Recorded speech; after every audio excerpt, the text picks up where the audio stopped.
I promise you, more people quit in that active investment part. They never get on to the next level. And that's why. Like they number one, won't invest in themselves. They won't get disciplined.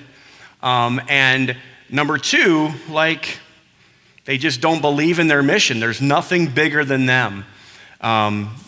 So invest in yourself. A way to invest in yourself is hire a business coach. Like, so these are the investments that you gotta hire. There's lots of people in this room. David Richter's, I highly recommend you guys use him if you're struggling with finances.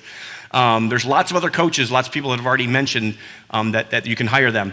But also invest in, I think this is real estate. This is real estate you manage. This is your active business. This is investments in your business. Build that business big so you can go and you can make money. I mean, this is the income producing part of building wealth right here, okay? Level number 2. Number 3, and I've seen people get caught up on this to a certain degree. Honestly, if you're making less than $100,000, it's probably not worth spending $30,000 on a tax coach, okay? Because you're only gonna spend $30,000 on tax at worst, okay?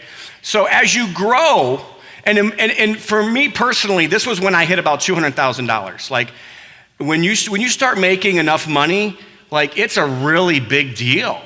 You know, last year I saved $120,000 because I did a $120,000 investment. How many of you guys would like to see that? Like, I did not want to write a check to the government last year for over 6 figures, and I was not happy with having to be able to do that. But I made, basically, in my opinion, a free investment at that point. So tax gets very important. Once you've gone through those first 2 levels and you've made some money, tax becomes very, very, very, very important. And there are we already talked about self-directed IRAs. It's a great way to tax benefits, but there's also other investment vehicles that you can get into with maximum tax benefits, I promise you. Again, this is consultants. This is maybe paying for access to masterminds and the people that have these deal flow, getting around people, making sure that happens for you. And then it kind of gets into passive investments. And this is where everybody thinks they start, but they normally don't. The only people that really start here when they get into this circle are people that made a ton of money some other way.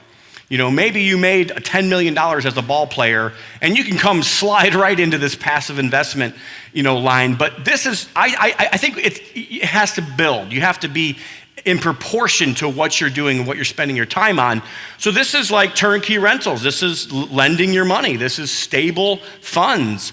This is index funds, maybe syndications, blue chip stocks, things like maybe Turo. Have you guys ever thought about letting somebody else like manage one of your cars and make money while it's just sitting?